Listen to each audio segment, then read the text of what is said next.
What's up, guys? This is Coach Grant with First Down Training, and today we're going to be breaking down a wide receiver quiz to test your knowledge of the wide receiver position and how you guys can become a better overall player. So I hope this video helps you guys out. Hope it could teach you a few new things. But also, fellas, if you're a wide receiver and you would like a daily training schedule, a daily training program that you can do this offseason for gym work and on-field drills, check out that very first link in the description below for our ultimate 8-week wide receiver workout plan. It's 8 weeks of daily gym workouts with sets, reps, and on-field drills you should be doing with sets, with reps, all laid out in a step-by-step plan for you. So check out that very first link below if you're interested, fellas. Let's get started with this video. So now, first example here, if you're not familiar with our quiz format, what I'm going to do is I'm going to shake it up a little bit today. It's going to be a little bit different, but I'm going to show you guys a pre-snap look. We're going to talk about how this wide receiver should run a specific route. I'm going to pause the video, let you guys think about it, think about your answers, and then I'm going to play it and explain it. But today, I'm going to be showing some incorrect examples of routes, and you guys are going to have to think about what the wide receiver did wrong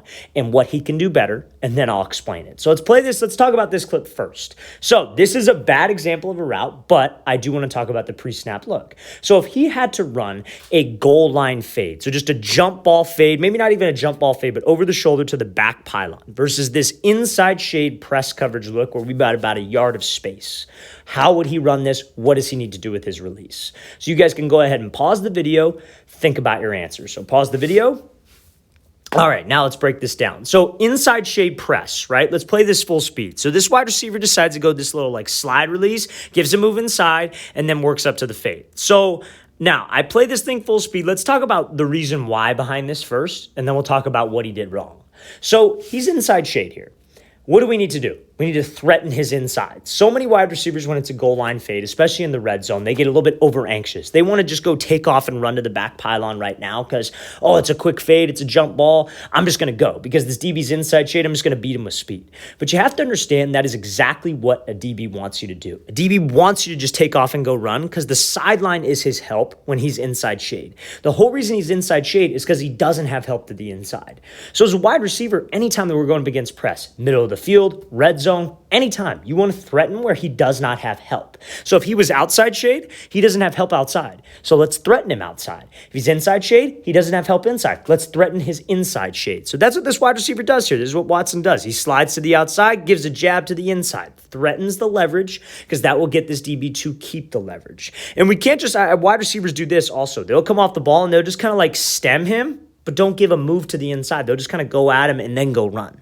That's not going to do anything, fellas, against a disciplined DB. We have to attack that leverage. We have to threaten his leverage and actually step to the inside, make him think slant, make him think drag to get him to move. So now he stumbles on this, which makes it not the best route. So I'm going to play this full speed, and then I want you guys to think about what he did wrong that caused this. So let's play it full speed. So he slides out here.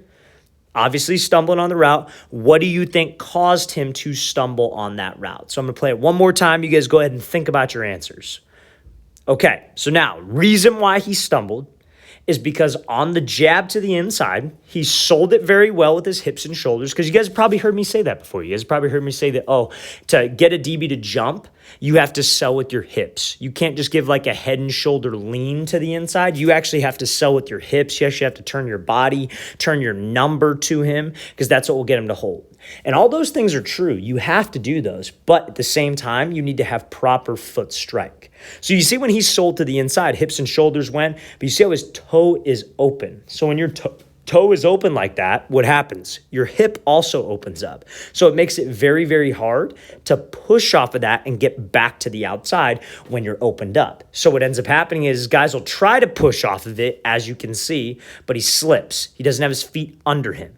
What he should have done is he should have sold to the inside just like what he did with the upper half. But your upper half needs to be separate from your lower half. That toe should be somewhat angled forward. So he could actually push off of that, sell the route still with the upper half, but get some explosion and some balance to the outside. So he slips, puts the DB in a good position because he oversold it. He turned too much and opened up his hips, which caused him to be off balance. So fellas, anytime we're doing a crossover, even if it's just like a basic crossover off the line, if he was just a step left and then jab back inside with the right foot, you got to keep that toe somewhat pointed forward. You don't have to be directly forward. You don't have to be turned inward, just not way outward to where I can't drive off of it. Let's play this thing again, full speed one more more time. Again, right idea from Watson. Just need to make sure that we keep my feet.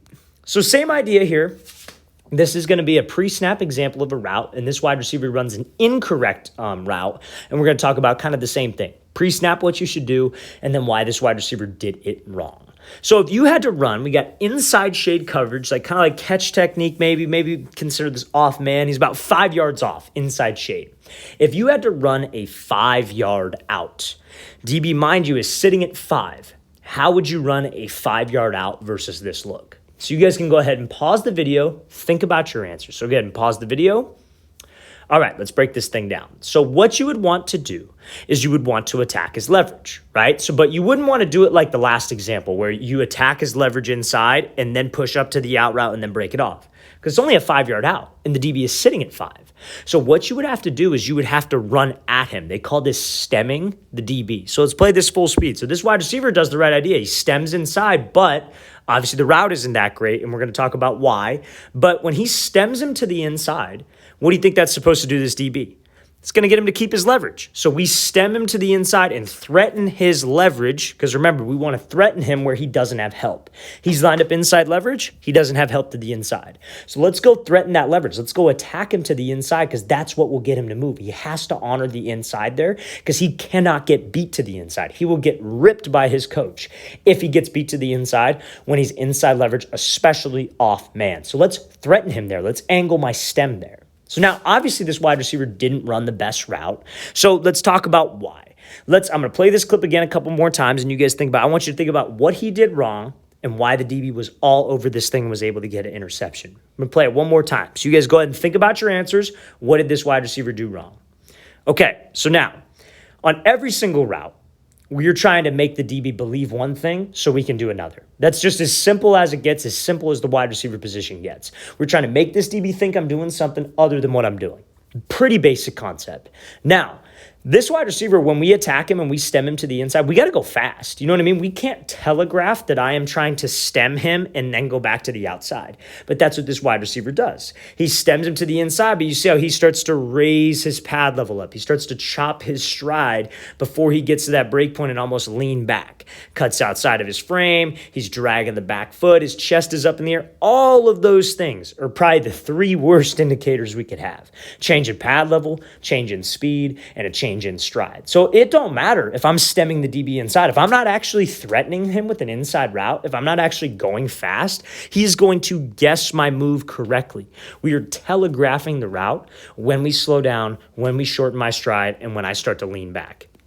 There can be no change in what I am doing. So what he should have done here is he did the right thing, but that doesn't always guarantee separation.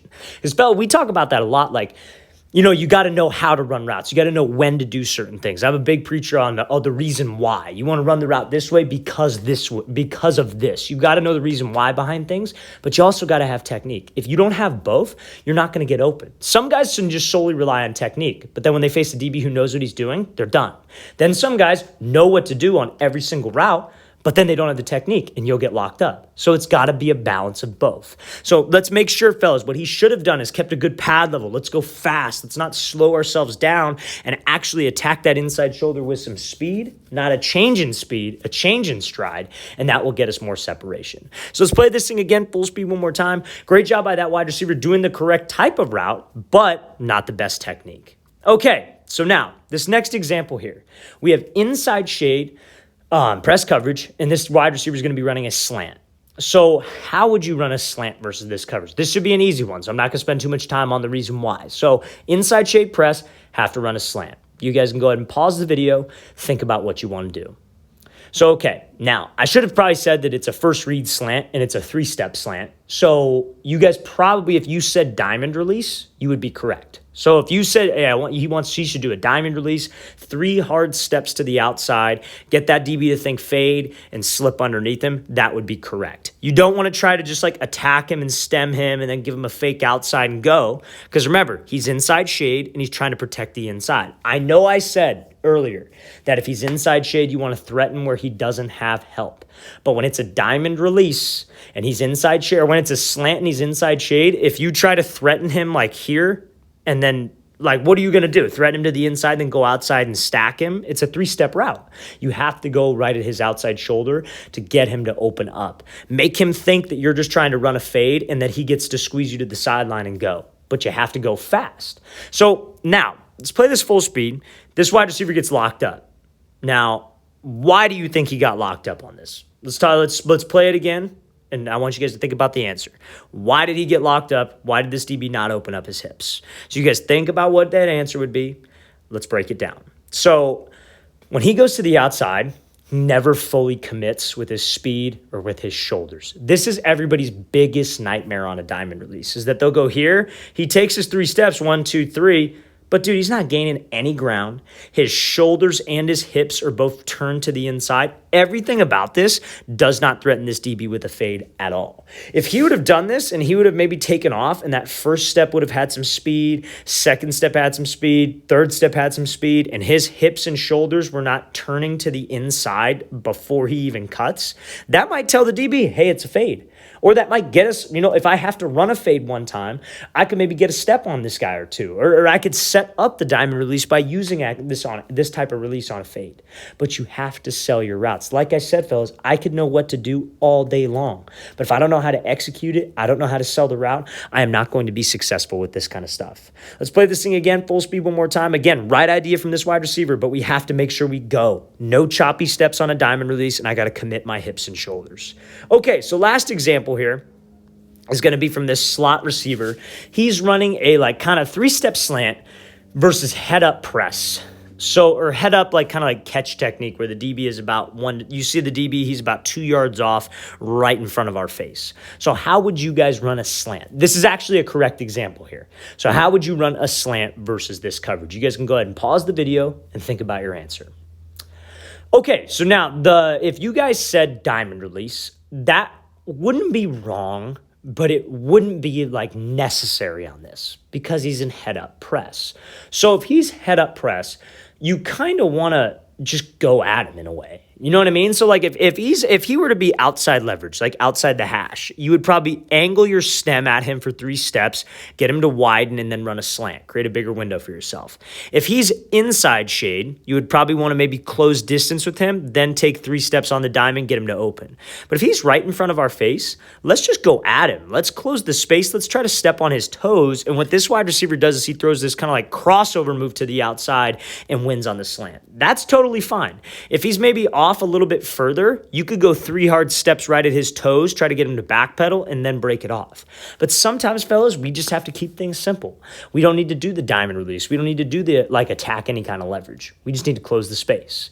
Now, if you said that, close the space, give him a fake outside, try to get him to jump and go, that'd be correct. Just same thing if he was right in your face head up press, you could maybe do a wide step release, get him to jump, take the inside release, push up for 3 steps, and then run the slant. But when he's head up, things change a little bit because you don't have to attack a shoulder. You don't have to attack a leverage. You just have to attack him. I'm not saying a diamond would be wrong because I've seen it work before. It's just this is personally what I would like. Let's close the space. Let's keep timing with my quarterback. Let's give him a good fake to the outside. That is a great example of how to run that slant versus head up catch technique. All right, fellas, I really want to thank you for watching. I really appreciate it. If you guys have any questions, don't hesitate to leave those in the comment section below. Always appreciate the feedback. It's always great to hear from you guys. And again, fellas, if you would like a full 8-week wide receiver on-field and gym workout schedule, check out that very first link in the description below. I'll see you guys next time.